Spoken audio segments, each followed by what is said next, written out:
Llegó el momento de la buena conversación y el debate. Abrimos la mesa de todos en Pauta Propia. Pauta 100.5. Partimos esta mesa de todos invitándolos a una gran conversación. Paren, escuchen, reflexionen, vean cómo les llega, cómo les toca. Estamos con León Cohen hoy día, que es un psiquiatra y psicoanalista chileno con una vasta trayectoria profesional que abarca también el mundo del teatro y la docencia, por supuesto. Se formó en la Universidad de Chile, luego en el psicoanálisis, a lo que suma su actividad actoral y académica como asesor de las artes dramáticas.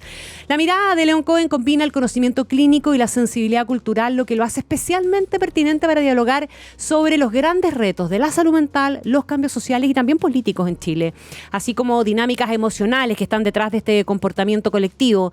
Queremos explorar junto a él cómo estos factores se entrelazan hoy día en la vida pública, desde la fragmentación social, el auge de liderazgos no tradicionales, hasta la forma en que lo psicológico se articula con lo político y lo cultural. León Cohen aporta una voz valiosa para entender no solo qué está ocurriendo, sino por qué lo estamos viviendo de la manera en que lo estamos viviendo, cómo los chilenos enfrentan la incertidumbre, cómo la salud mental colectiva responde a la escena contemporánea y qué implican esos fenómenos para la gobernanza, la participación y el tejido social. León Cohen, muy bienvenido a la mesa de todos en Pauta Propia. Muchas gracias por estar aquí. Gracias y muchas gracias por la invitación también. León, has dicho en muchas oportunidades que el estado de ánimo colectivo que tenemos hoy día es de ansiedad, es de temor, es de desconfianza, es de incertidumbre. ¿Qué elementos estructurales, más que individuales, crees que están alimentando ese estado de ánimo? Mira, en realidad uno siempre habla como si las cosas estuvieran pasando hace 2 días atrás, pero en realidad todo esto lleva mucho tiempo. Procesos se llaman. Y por otro lado, claro, cierto, habla como si fuera algo muy específico de nuestro país, pero una cosa que se está viviendo en todo el planeta de diferentes formas. Entonces, y yo creo que vivimos en un mundo, claro, que está marcado por no estoy en contra específicamente de él, pero por el capitalismo, pero que en algunos lugares se vuelve salvaje y que, sin embargo, son miles de millones de personas que tratan de poder enfrentar la vida dentro de ese universo y se ven como muy limitadas o reducidas por muchas razones. Y nosotros en Chile estamos viviendo algunas que se han ido como deteriorando marcadamente. En primer lugar, la educación. Eso es muy marcado, ¿cierto? Y las otras variables que son problemas antiguos, ¿cierto? Como el tema de la salud, ¿cierto? Y un problema que ha ido como instalándose más en Chile, no igual que en otros países, pero que se ha ido instalando, que es el tipo de criminalidad dramática.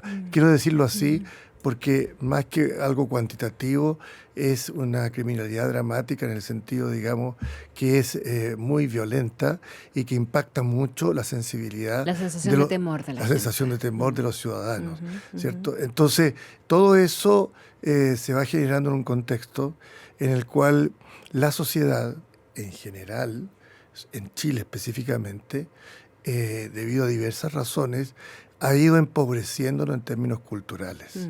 Y no hablo de sofisticación cultural, hablo, digamos, en términos de poder como pensar un poco más las cosas, ¿cierto? No hablo tampoco de no estar informado, porque las redes sociales, los celulares y todos los medios, ¿cierto?, globalizados, entregan una cantidad de información gigantesca. Pero paradojalmente, esa gran cantidad de información no hace que las personas puedan como tener ideas que puedan tranquilizarlos. Al que contrario, puedan, muchas veces. Claro, que puedan llegar que los lleven a pensar y por lo tanto de que pueda hacer como una atmósfera más de dinámica democrática, ¿cierto? Sino que al revés, más bien tiende a transformarse en una situación más polarizada. Claro, hoy día tenemos varios fenómenos dando vuelta. La polarización es uno, la instantaneidad es otro, el miedo es uno, sin lugar a duda. Un poquito la soledad también, que puede estar vinculada con esta cosa de la inmediatez, muy vinculada al consumo de cuestiones online. ¿Cómo podríamos definir el estado psicológico y además venimos, León, del estallido, de la pandemia, ¿verdad? Y después entramos un poquito en el shock de esta cuestión del temor que empezó a incrementarse cada vez más. La ola de criminalidad coincide un poquitito con la salida de la pandemia y empezamos a ver subir esto. ¿Cuál es nuestro estado psicológico? Yo me acuerdo una vez un amigo psicólogo me dijo, ¿no? Hace un par de años atrás, que veníamos saliendo como un estado de interdicción. Si es que saliendo a esta altura. La verdad que los chilenos en general no somos como de los pueblos latinoamericanos más sociables, ¿no? Ni más asociados con la fiesta, ni con la alegría, ¿cierto?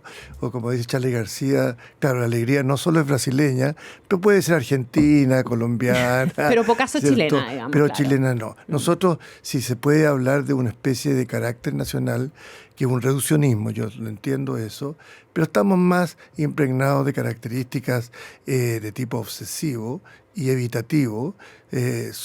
Tendemos más bien a controlar nuestras emociones, a tener cierta distancia. Yo creo que eso va a ir cambiando y va a ser un factor positivo de la inmigración, ¿cierto? Y también de la globalización, ¿cierto? Porque las juventudes están teniendo como otro tipo de relación entre ellos, ¿cierto? Pero a un estilo diferente. Entonces, lo que pasó con la pandemia, por ejemplo, yo diría que éramos como un pueblo muy adecuado para una pandemia. Hicimos caso a todo. Sí, afortunadamente, y la gente se logró mantener en general dentro de sus casas.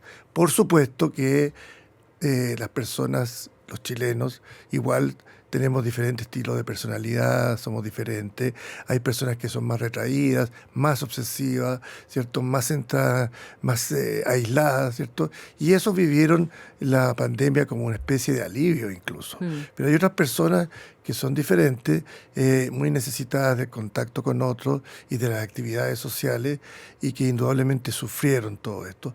Eso dejando de lado, no mencionando todo lo que implicó en términos económicos la pandemia. Pero antes, el estallido social, que uno de los misterios, ¿cierto?, pareció a quién mató a Kennedy, ¿cierto? Claro, que todo el mundo sospecha quién mató a Kennedy, pero nadie sabe en realidad quién mató a Kennedy. En realidad todavía no sabemos quién fue o quiénes fueron los que organizaron el estallido social, sobre todo lo que tiene que ver con el vandalismo, con la violencia, del metro, ¿cierto? Y las quemas del metro, ¿cierto? Y quién puede ser capaz de tener una organización en términos casi militares como para poder hacer una cosa así. Algunos dicen gente extranjera. Puede que sea, puede que no sabemos. Unos dicen que son gente de extrema derecha, que les convenía una cosa así, extrema izquierda, que también les conviene una cosa así. En definitiva no sabemos. Y nadie pone el acento en el valor que tuvo el 1.000.000 y tanto de personas que marcharon pacíficamente, ¿cierto?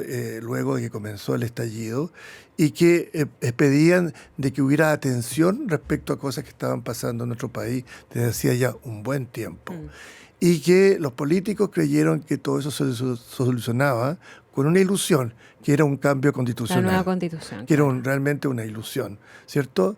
Y que la población rechazó por angas o por mangas, ¿cierto? O sea, ¿todavía queda frustración? Es que, ¿También podríamos poner la frustración en la lista de...? No, la frustración está presente. ¿Es permanente? Ahí. La frustración está ahí presente en las limitaciones económicas, ¿cierto? En la forma en que se vive, en la dificultad para alcanzar ciertas cosas que otros lo logran. Es muy difícil para miles y miles de personas vivir rodeadas de una publicidad donde está presente la felicidad del consumo y los objetos, digamos, que la componen. Es muy difícil.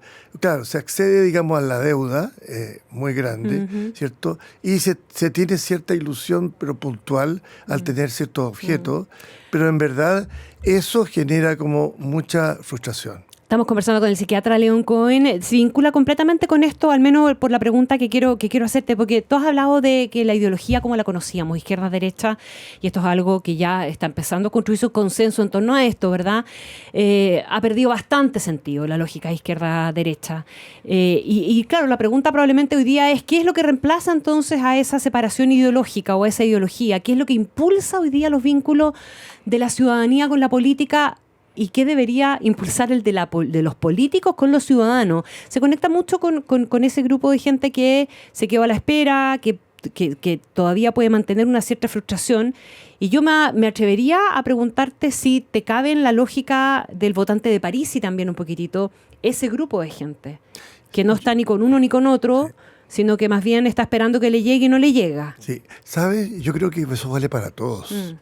Yo creo que las ideologías, lo que significaba como tener contacto con un conjunto de valores, de utopías, de ideas respecto al presente y al futuro, eso se ha ido desdibujando y es una manifestación más de la pobreza, sobre todo, no solamente en nuestro país, pero en nuestro país eso es muy relevante, de la educación. No solamente de los colegios, las universidades, sino que también la educación en general de la población a través de las diferentes vías. Lo más patente, ¿cierto?, es de que la gente lee mucho menos y de que los espacios, digamos, de conversación y de reflexión están interferidos por las redes sociales y por el funcionamiento primitivo de las redes sociales. Por lo tanto, que quiero decir que ese tipo de posición, me refiero a saber lo que uno piensa y tener una identificación con ciertos movimientos, se ha perdido. ¿Y qué es lo que se impera ahora? Las emociones. Ajá. Que significa de que tú votas por ese o por este otro porque te tinca, porque lo sientes, porque tienes algo que porque te si tienes produce miedo algo. buscas certeza y esa persona te puede dar alguna certeza. No, pero tampoco, porque sí, pero es porque sientes. Sí, no, claro, de claro, guata. Sientes. Es emoción. Es justamente lo mismo, es justamente lo que, por ejemplo, Chang aprovechó. No sé si los auditores... Chang, el coreano alemán. No, ¿qué es Chang? No, Chang el chileno, Chang. el chileno. No, no es Chang. No, es el filósofo. El filósofo, sí. sí. No, el chileno. No, ya. Estoy hablando era de que, algo bastante más... no, de nosotros, que nos transformamos, por lo tanto, en seres muy influenciables, muy fácil de estafar, ¿cierto? Muy fácil de que a través de una cierta actitud o cosas que te digan, pueda uno sentir que esa puede ser una alternativa. Por lo tanto, tú estás votando por alguien como votaste por Chang. Es decir, por alguien que te está como vendiendo algo que tú sientes que a lo mejor puede ser bueno. Pero ojo, y este es el segundo punto, que desde hace ya un buen tiempo la inclinación de mucha ciudadanía no está por un candidato, sino que está contra otro. Ajá, la votación por default, ¿cierto? Boris salió por default, ¿cierto? Y en este momento lo más probable es que Kast salga por default también. Default significa de que en realidad la gente vota no porque realmente piense, medite en lo que significaba Boric o en lo que significa Kast, sino que es porque en realidad tiene un rechazo emocional hacia los otros. Claro. Entonces vota por este. Y después, cuando empieza a estar ahí, empieza a sentir un rechazo hacia Boric, y en su momento va a ocurrir con Kast probablemente, ¿no? Y por lo tanto va a votar por el otro. Y eso fue patente en las dos elecciones constitucionales, sí, claro. ¿cierto? Entonces, cuando tú estás siendo guiado exclusivamente por las emociones, eres tremendamente influenciable. ¿Cómo León Cohen se puede romper ese círculo desde la política, desde la buena política, pienso yo? Ayer la otra vez conversaba con dos alcaldes relativamente jóvenes, Jaime Belolio y Claudio Castro, en la lógica del mea culpa que el mundo político también tiene que hacer, de haber abierto el espacio para que se pare alguien en un cajón de manzana y apele justamente a esas emociones que tú decías y se lleve los votos. Claro.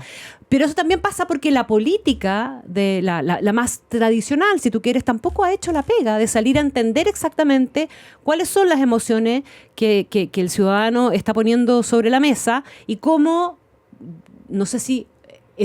claro, sería muy de largo plazo pasar en educarlo para decir que no hay que votar con la guata, digamos, pero por lo menos hacerse cargo de entregarle una respuesta más institucional a eso. La verdad que los políticos, sobre todo de las últimas décadas, también tienen en sí, sobre todo estoy hablando de la gente del Congreso, ¿no? Que tienen una responsabilidad mayor que los alcaldes, por ejemplo. Los alcaldes deben ser personas que estén al servicio de las necesidades concretas y prácticas de los vecinos y tienen que estar más cerca. Y mientras más cerca tú tienes como a la persona, tú puedes llegar entonces no solamente a sentir cosas, sino que también a conversar y a pensar en relación con esa persona, por ejemplo, con ese alcalde específico. Pero en el Congreso no. En el Congreso no. La pobreza de muchos de nuestros diputados y senadores ha sido cada vez más progresiva desde hace décadas, ¿cierto? La pobreza, incluso educacional, la ignorancia que tienen, la forma como parecen enfrentar los temas, y además que se ha ido destapando algo que yo no digo que sea de los últimos tiempos nomás, que es la corrupción, ¿cierto? La corrupción que empieza a aparecer en forma más abierta en instituciones como el mismo Congreso, los tribunales de justicia, ¿cierto? Las Fuerzas Armadas, la PDI. Los que tienen que velar por mí. Los que tienen que velar por los que tienen que hacerse cargo claro, por de... nosotros, sí, claro, ¿cierto? Por nosotros. Uno tiene una ilusión respecto a las figuras paternales o maternales, y cuando de repente esas figuras se colapsan, ¿cierto? Y se corrompen, se corrompe algo interno dentro de uno. Porque uno es hijo de esa república, y los que están ahí forman parte, digamos, de mi mundo, es sobre lo cual yo vivo cotidianamente. Confío en que la gente de la PDI o las Fuerzas Armadas o los diputados, los senadores estén construyendo las bases para que yo pueda llevar mi vida familiar, cotidiana, de una manera, digamos, como correcta, y pueda desarrollarme, ¿no? Pero en ese contexto la incertidumbre que se produce es enorme, y por lo tanto, frente a esa ansiedad, ese temor, yo tengo varias posibilidades. Una de ellas, que mucha gente la toma, es, bueno, si ellos lo hacen, yo también lo hago. Por ejemplo, puedo como no pagar impuestos, ¿cierto? Burlarme de todo eso. Puedo de repente no hacer pequeños delitos, ¿cierto? Pequeñas trampas, ¿cierto? Y que se van sumando a lo largo del territorio en los diferentes ámbitos, ¿no? Entonces, el concepto de los temas éticos y valóricos empiezan a resquebrajarse, que no son temas teóricos, son la convivencia diaria de los ciudadanos. Uno lo puede ver en las calles, ¿cierto? Lo puede ver en diversas partes, incluso en sectores donde uno esperaría como una mejor formación, como el Barrio Alto, uno ve también donde se producen cosas terribles a veces. Entonces, o ve actos de corrupción o de delitos de cuello y corbata que generan entonces como un rechazo enorme en la población. Entonces, ese contexto en el que nos encontramos, en ese contexto viene esta elección presidencial, y viene también por default. O sea, lo más probable es que gane Katz. Y la única esperanza que tenemos frente a eso es lo que haga la gente de derecha tradicional en el contexto de el mundo de Katz. Es decir, lo que está ocurriendo en este mismo instante es crítico y es súper importante para el futuro político de Chile. Es decir, de que la gente de derecha tradicional, con la experiencia que tiene con los gobiernos de Piñera o por décadas de experiencia, puedan enfrentar el tema a personas que no están dispuestos a ceder, y puedan estar ahí para ocupar puestos que permitan que el país sea gobernable, ¿no? Que permitan que si de repente alguien de ahí dice, no, vamos a borrar esto del aborto en 3 causales, la derecha diga, no, nosotros votamos a favor de eso. No es que nosotros, pero votamos, negociamos. Dicho que no lo va a tocar, pero a ti te da sospecha igual. Pero bueno, sí.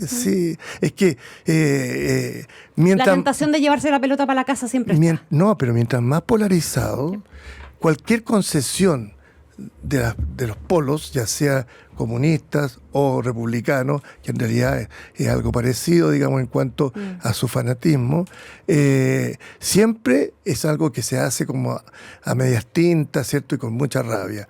Por lo tanto, digamos que el país está muy en manos de la capacidad de Coloma, de la capacidad no digo de Sutil, porque él es un empresario más que un político, pero de los empresarios en general, que tengan realismo para poder enfrentar lo que se viene, porque sobre todo un presidente y un equipo, ¿cierto?, que es muy escaso, donde hay gente que no tiene experiencia, y que se repita lo del Frente Amplio y quizás peor.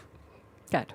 La cosa medio experimental, claro. Además también, ¿verdad? En la instalación al menos. Estábamos conversando con el psiquiatra. ¿Tú le encuentras sentido a lo que digo? Sí, le encuentro sentido porque yo creo que una aprensión, y yo se la he planteado ya en varias mesas de todo a varios invitados, hay 2 cuestiones que son una aprensión bastante repartida, no sé si totalmente generalizada, pero la idea de que la tentación de llevarse la pelota para la casa, como le pasa a muchos, y le pasó a los republicanos en el Consejo Constitucional, y se ha repetido en otros casos, es una tentación que hay que ver si son capaces de evitar o no son capaces de evitar. Hasta dónde eso mismo también puede llevar a que en el proceso de instalación a alguna cosa parecida al Frente Amplio se instalen ellos con muy poquititos de los otros porque no los necesitamos. Nosotros venimos a cambiar las cosas y a poco darse en cuenta que efectivamente necesitan a los que han tenido experiencia de gobierno y no les quede otra que incorporarlo. Yo creo que ese temor está. Para mí un signo, pero clave, es quién va a ser el ministro de Hacienda. Eso es muy típico en Chile, ¿cierto? Sí. Y yo creo que daría esperanza al país y que el ministro de Hacienda sea alguien, digamos, como, no sé, del tipo de Felipe Larraín, de Larraín, Schmidl-Havel, o todo ese grupo de gente. No digo que yo sintonice con ellos. O sea, lo que hizo Boric con Marcel en el fondo, exactamente. Un gesto parecido. Exactamente. Y en la lógica de dar certezas. El tema es, ¿será Kast más porfiado que Boric? Pregunta por contestarse. Y los dos vienen de un mundo religioso. Sí, de acuerdo. Claro. De acuerdo. Hay cosas interesantes ahí.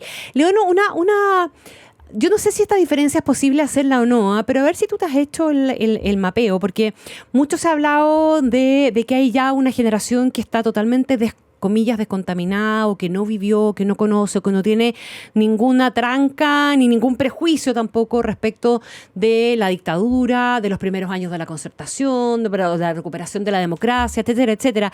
¿Es posible hacer una diferenciación entre actitudes vitales o comportamiento psicológico entre generaciones que crecieron bajo la concertación, las que socializaron en la era postdictadura, los jóvenes de ahora, que permita entender un poquitito cómo se configura y cómo se va moviendo además también el electorado por etapas en la vida política? Varias cosas hay. Uno, de que la pobreza en la educación, a pesar de todos los esfuerzos, de lado y lado, no ha podido proporcionar realmente una comprensión de todo lo que ocurrió hace más de 50 años atrás. Esa es una cosa. Y en eso hay problemas muy serios tanto de la izquierda como de la derecha, ¿no? Muy serios. Lo otro es la educación cívica, que se ha ido perdiendo muchísimo en las generaciones, digamos, de jóvenes chilenos, por dentro de la pobreza, digamos, progresiva de la educación chilena, que es una de las cosas más graves que ha ocurrido en las últimas décadas. Incluso más grave que los problemas económicos, de salud, porque resulta de que las personas que no tienen una educación que logre hacerlos comprender las cosas, no van a ser capaces entonces de ayudar en lo que es la salud chilena, ¿cierto?, el desarrollo chileno, etcétera, sino que una mente que no está suficientemente educada, y ojo, la mente actual, en general lo digo, ¿cierto?, está llena de información, ¿cierto?, a través de las redes, mucha información, pero es muy escasa la comprensión. Y eso, comprender significa que uno se da una pausa, ve un poco las alternativas que hay, ve las posibilidades que se dan ahí y puede entonces pensar, opinar o actuar de acuerdo con eso. Pero no se logra eso porque está muy limitada la capacidad de comprensión. Y esa limitación lo que genera entonces es una tendencia a la polarización. La mente siempre tiende a polarizarse en circunstancias en que no comprende mucho las cosas. Además, la polarización es el estado más adaptativo y económico de la mente. ¿Cómo así? Todos nosotros. ¿Por qué? Porque cuando tú estás polarizado, si tú estás en el lado A, ¿cierto?, y te opones al lado B, tienes claras las cosas. Tienes muy claras. Es como de blanco y negro. Eso te deja muy tranquilo, tienes claras las cosas, te juntas con la gente A, ¿cierto? Rechazas a la gente B. Esto, por supuesto, tiene una gradación, ¿cierto? Pero eso hace que la mente gaste menos energía porque tiene muy claro dónde está lo familiar, lo propio, y dónde está lo amenazante, lo peligroso, el enemigo, etcétera, ¿cierto? De lo que hay que protegerse. Entonces, por eso digo de que es una cosa adaptativa, porque cuando tú tienes, cuando un animal tiene las cosas claras de esa manera, puede protegerse mejor de los depredadores, ¿sabes? León Cohen, tú has reflexionado sobre la psique social, ¿verdad? ¿Qué diferencia hay entre lo que pasa en lo personal, las angustias, los traumas, las expectativas, las frustraciones, etcétera, y lo que pasa en lo colectivo? ¿Cómo se retroalimentan? Si uno mira de repente encuesta y hay una lámina de la encuesta CEP que yo siempre miro porque de algo da cuenta, puede tener que ver con esto, esa idea de que los chilenos sienten que su situación no es tan mala o que está bien incluso en muchos ámbitos, pero que la del resto es un desastre. Bueno, por lo que hablábamos, es decir, uno tiende, necesita y se ilusiona con que el mundo familiar en que uno vive significa la misma familia, la casa, y cada vez más es eso. Antes se agregaba el barrio, ¿cierto? El parque y todo eso. Ahora menos. Pero eso se tiende como a considerar como algo que incluso más positivo de lo que es en verdad. Porque ya si uno se siente mal con lo que hay alrededor de uno y con donde uno está viviendo, en realidad uno está hundido. Claro. Hundido. No puede ni siquiera salir a trabajar ni nada. Entonces, además es bien especial porque ese mundo, el mundo familiar, etcétera, es un mundo que buena parte de los chilenos ven poco. Porque se trabaja muchísimo, porque es muy difícil llegar de vuelta al hogar, ¿cierto? Porque el cansancio, una palabra, digamos, pero que está en la pauta chilena justamente continuamente, y eso provoca irritación, provoca ciertos tipos de depresión, provoca sufrimiento. De manera que, más que un problema psiquiátrico, por así decirlo, es un problema social, reactivo y crónico, antiguo, ¿no? Entonces, bueno, ahí surgen varias cosas, ¿cierto? Surge, por ejemplo, el alcoholismo, surge la adicción a las drogas, ¿cierto? Surge los roces, la tensión y la violencia en las calles. ¿Tú ves, León Cohen, que hay un problema de salud mental agravado en este momento, tal como se dice? Es que ese es el problema de que cuando uno dice salud mental, por ejemplo, la esquizofrenia es una enfermedad de salud mental, sí, claro, que padece el 1% de la población mundial. Claro, pero estamos hablando de estas otras cosas que tú decías. La bipolaridad, entonces cuando uno habla de salud mental parece... de las angustias, no, de todas maneras es verdad. Es tanta sí, la gente que padece enfermedades mentales que en ninguna parte del mundo hay psiquiatras suficientes, clínicas suficientes o atención estatal suficiente para poder enfrentarla. Entonces, los psicóticos viven en las calles de Nueva York o viven en las calles en Santiago. Claro, pero también cuánto de ese problema de salud mental pasa justamente por soluciones que la política puede entregar. Mucha gente tiene angustia porque tiene miedo. Y tiene miedo, claro, por la inseguridad. O sea, no solamente todo, claro, tiene que ser visto en una consulta psicológica, digamos. Exactamente, pero eso no es salud mental, ese es el sufrimiento. El sufrimiento. Claro, lo que pasa es que la angustia... El otro día, justo antes de conversar contigo, había hablado con Natalia Rifo del Senda. Y una de las cuestiones que se está vendiendo hoy día de manera indiscriminada son los ansiolíticos en la feria libre. Pero y la gente se los automedica porque, claro, asocia el susto a la necesidad o este temor que tiene de circular a una necesidad de tomarse una pichicata, digamos. Mira... Este tema de la inseguridad, efectivamente es un tema, produce susto, ¿cierto? Está muy dramatizado por la violencia que tiene, claro, pero cuantitativamente aún está por debajo de otros países, ¿cierto? Entonces, igual, yo creo que hay otras cosas que producen como la convivencia, la incertidumbre a veces en los trabajos, la presión que hay en los trabajos. ¿Qué le diría León Cohen a los políticos pensando, estamos en elecciones, venimos a una segunda vuelta ya en menos de 2 semanas prácticamente, ¿verdad? No es un consejo, pero si tú tuvieras que decirle una pregunta provocadora a Janet Jara y a José Antonio Kast, desde tu visión de la sociedad y la psicología a los chilenos.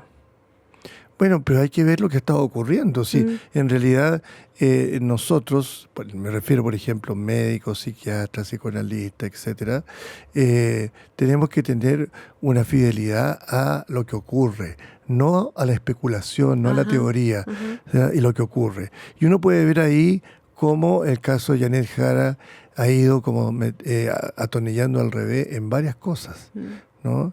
Lo que pasó con Darío Quiroga, una cosa bastante como predecible, ¿cierto? Y así, lo que pasó en sus relaciones con el Partido Comunista también era bastante predecible. Si ella realmente quería como ver una posibilidad, tendría que haber como cerrado ese capítulo mucho antes de la primera vuelta, cuando ella ya fue elegida, digamos, como la representante, digamos, llamémoslo así, del progresismo, como candidata. Pero ¿puede uno alejarse de la madre? Difícil, po. Es poco creíble que uno lo haga de un minuto para otro también. Pero eso se llama adolescencia. Y aunque la madre sea muy buena, cuando es mala, es un alivio porque uno puede dejarla sin problema, ¿cierto? Pero cuando uno la ha acogido, ¿cierto?, de la 14 años y le ha suministrado como una mente, una forma de pensar, etcétera, es un gran desafío realizar la adolescencia, que significa separarse de la figura materna. Y eso siempre implica una cierta violencia. Y además, ¿por qué lo hace? Porque esta forma parte de la evolución humana, porque es para poder desarrollar una identidad propia. Eso no ocurrió y eso... Y ya no ocurrió. No ocurrió nomás. No ocurrió nomás, ¿cierto? Entonces, no podemos dejar las ideologías en los años 70, por ejemplo, que eran de valor tener como un punto de vista frente a la sociedad, pero cuando se transforman en cosas que a uno lo poseen, lo secuestran mentalmente y le impiden poder ver la realidad, generan cosas como las que ocurrieron en esos años. Ya, ese es un buen mensaje para los políticos en general. Claro. León Cohen, se nos pasó volando el tiempo. Muchísimas gracias por venir a Pauta Propia. Gracias por la invitación. Muchísimas gracias al psiquiatra León Cohen, invitado para venir más adelante. Después de nuevo, aquí tenemos mucho para conversar. Y como dicen las abuelitas, que Dios nos pille confesado. Eso mismo. Yo aprovecho de saludar a nuestros auspiciadores, el Grupo TX más cerca de ti. Compra online en www.grupotx.cl y reciben tu obra adhesivos, morteros y pinturas en 24 horas en la región metropolitana y 72 horas a regiones. Muchísimas gracias por acompañarnos en este Pauta Propia. Que tengan un excelente fin de semana. Finalizamos una nueva edición de Pauta Propia, el espacio donde le damos sentido a los temas que importan. Con Isti Pisic, junto a expertos y protagonistas, comparte datos, contexto y buenas conversaciones para entender la historia y construir opinión. En Radio Pauta 100.5. Una presentación de Sonda, líder en transformación digital. AFP Habitat, presentes en tu presente, preocupados por tu futuro. Grupo TX, materiales para construir tus proyectos. Navidad segura Enel y Universidad Diego Portales, a la altura de los tiempos. Admisión 2026.